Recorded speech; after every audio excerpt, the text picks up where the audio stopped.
Hey, what is up, everybody? This is Stevie Breach coming to you here today. Generally, over time, it is debated what is the worst WrestleMania of all time. Honestly, there's lots of talk about WrestleMania 2, WrestleMania 11, WrestleMania 12. There's a lot of down points in that sort of era of professional wrestling, and not even just WWF. But I've always sort of pointed to WrestleMania 12 because of the hype of the Brett versus Shawn Iron Man match, and I'm sure the first time you watched it was a great match, but honestly, I don't think a lot of people are really, throwing themselves to watch that one a lot. But I watched the show that I've always sort of put over and thought was a great WrestleMania, and I love the atmosphere. But the way that I remembered this show, I can't even remember the last time I watched this show. But the only thing I can tell you is don't ever watch this show. I will tell you that WrestleMania 9 is a very impressive WrestleMania when you look at it. To be outside in Las Vegas, I'm sure it was a great plan by Vince McMahon. It didn't have the biggest crowd of all time. I think it was reported as being 18,000 at the time outside of Caesar's Palace. They used the arena that was there for a lot of boxing events. I'm sure that this is the event that had Tyson versus Evander Holyfield, where the guy came floating down using the parachute and landed just outside of the ring and caused the big commotion, which stopped the fight for a few minutes. And then I believe he did it again during another boxing match, and I think that time he was sort of shown a lesson to make sure he never did it again. But now they use the MGM Grand for the big UFC shows and boxing events, and they're even building a new one which is going to be ready for UFC 200, which will be 4th of July weekend in Las Vegas. So I'm sure that if you go, there's probably a new casino put up in this place. But I'm sure next time I go to Las Vegas, I would like to try and find just where this was and what this is now. I mean, there probably is just a new casino put up on top of it, but it looked awesome.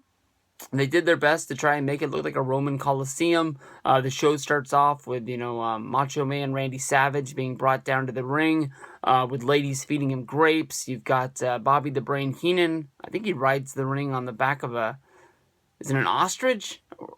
I think he rides an ostrich, but he rides it backwards. He's not even riding it right. Or maybe it's a camel. I can't really remember. But honestly, when it gets down to it, there's a lot of bad, non-memorable wrestling on this show. Tatanka has a match with Shawn Michaels where, Shawn Michaels had basically broken up with Sherry, and now he's with Luna Vachon. So Sherry sides with Tatanka, and Tatanka only really used an armbar. The whole match.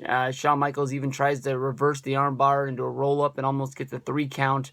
Shawn throws Tatanka outside of the ring, then tries to jump onto Tatanka, but Tatanka moves. Shawn's not able to get back into the ring, so there's the 10 count. Tatanka wins the match via countout. After the match, Sherry gets jumped by Luna Vachon, and Tatanka has to help Sherry to the back, and that really is about all there is for the Intercontinental Championship match. From there, we go to the Steiner brothers against the Head Shrinkers. Another match that doesn't really mean all that much. The Steiner brothers win with the Frankensteiner, and the Steiner brothers beat the Head Shrinkers. Doink the Clown versus Crush. This, of course, is the match where Doink the Clown, as Bobby the Brain Heenan puts it, uses the David Copperfield effect to basically make another Doink the Clown appear from underneath the ring and come in, and as Crush is trying to hold off 2 Doinks, another Doink crushes Crush. I didn't mean to do it like that, with a fake arm, which was used on Superstars to start the whole feud. 1, 2, 3, Doink gets the win. The 2 Doinks do the whole deal where they're looking at each other and they can't believe it, but one of them is wrestled in the match for about 5 minutes, and he doesn't have half of his face paint on, and the other one is as fresh as can be. From there, we go to a match which I have no clue why this is on there. Razor Ramon beating Bob Backlund in about 3 minutes. Bob Backlund returning. This, of course, is his first WrestleMania. I think they said that he's been out of the WWF for about 13 years. I don't know where he went. I don't know what he did, but he honestly sort of looks like he hasn't wrestled a match in that many years since leaving the WWF. I don't know why Vince brought him back. I know he would be used to win the championship for one day by beating Bret the Hitman Hart and then losing it to Diesel at Madison Square Garden. He did have a pretty good feud with Bret at the time. I don't know if those matches are really good to watch back.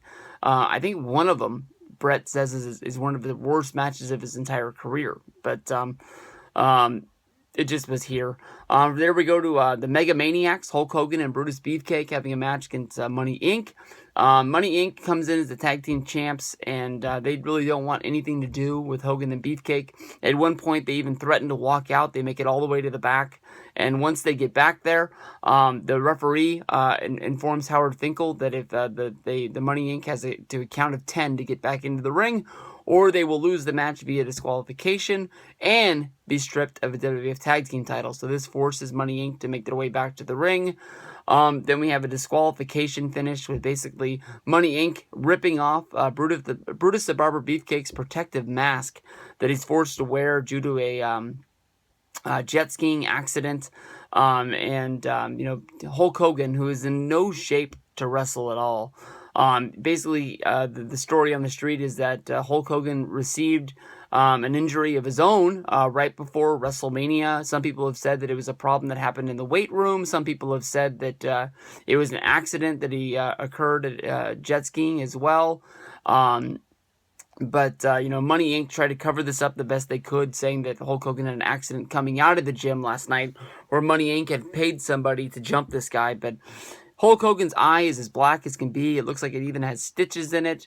Wrestling rumors have blown this up to the point of people trying to say that Randy Savage got into an argument with Hulk Hogan and Cole cocked him one right in the eye.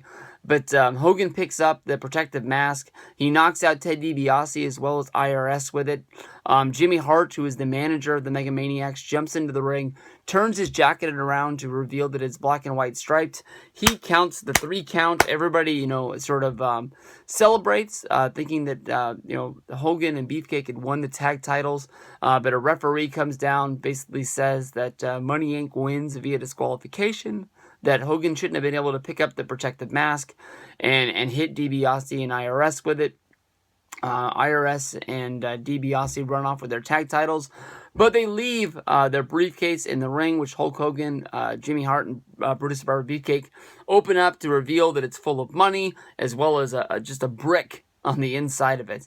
Hogan, Beefcake, and Jimmy Hart start passing out the money to all the fans in Las Vegas, and everybody goes home happy, thinking that even though Hogan and Beefcake don't win the tag titles, that they had a good moment there at WrestleMania. From there we go to Lex Luger versus Mr. Perfect.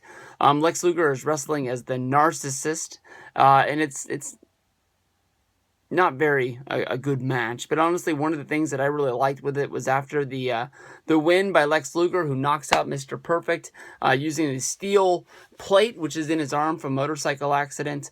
It ends up being his gimmick for a good long while, even when he turns babyface.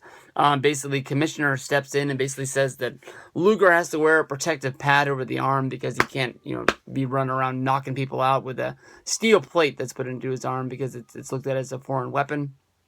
My favorite part about this match is that once Mr. Perfect wakes up, he runs to the back to try and attack Lex Luger, and this is held in the back, like the back lot of Caesar's Palace, and it almost looks like, he jumps him right in front of like a storage facility, but Perfect runs up and throws Lex Luger into some cardboard boxes, and Lex Luger was standing there having a conversation with Shawn Michaels in his cowboy boots, and Shawn Michaels sort of looks at Mr. Perfect for a minute or two and just decides to start kicking the guy in the ribs, and it turns into a fight between Mr. Perfect and Shawn Michaels, which is what the feud would turn into from there.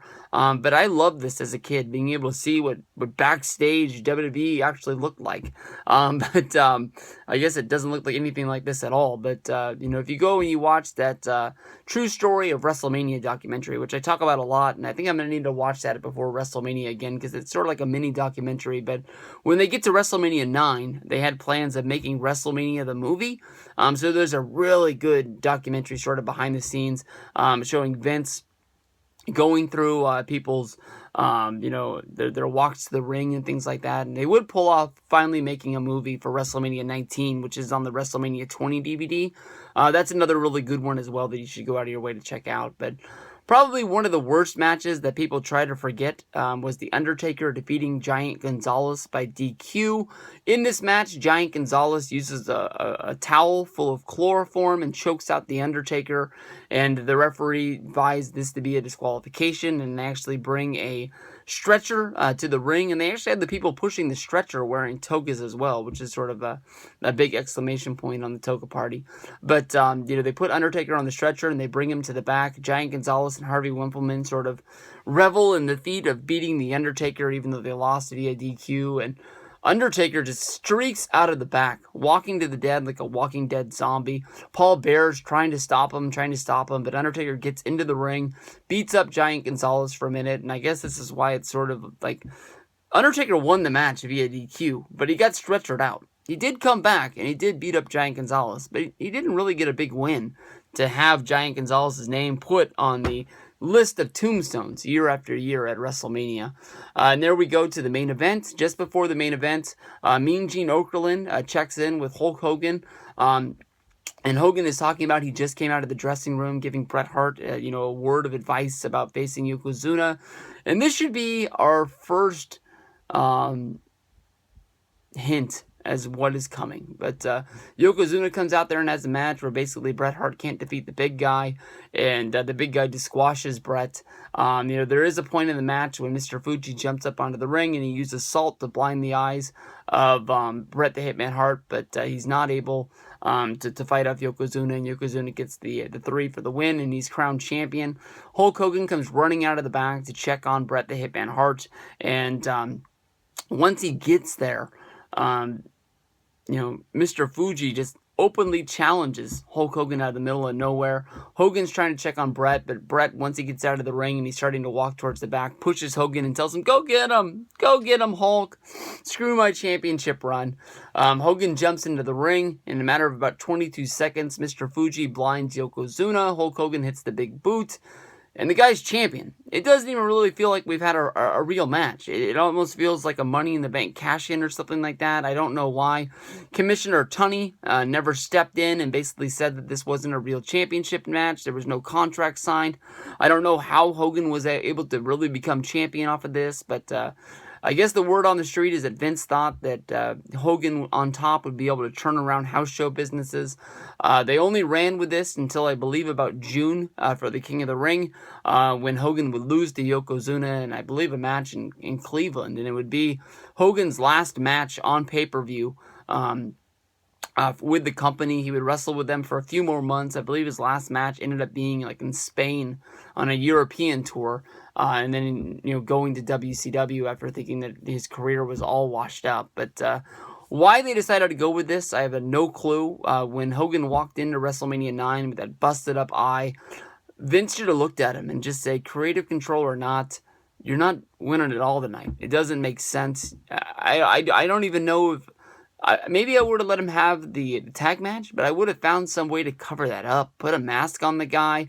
Hogan is Hogan, and if you would have been able to tell the story of actually showing Money Inc. jumping Hulk Hogan in some sort of a backstage vignette, it would have made sense, and it would have been able to do it, but it didn't make sense at the payoff, and it sort of put a bad damper on this show that already was bad enough as it is. Hogan stealing the championship from Yokozuna, Hogan pushing Bret Hart out of the way. I know in Bret Hart's book, the story was that Bret and Hogan were supposed to have a match at SummerSlam, and Hogan ended up saying that it wasn't going to happen.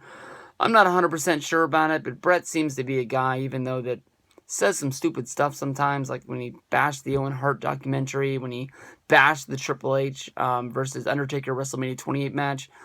He's a guy that not a lot of people throw things back at him, because I think a lot of times when Bret tells a story, he tells the truth.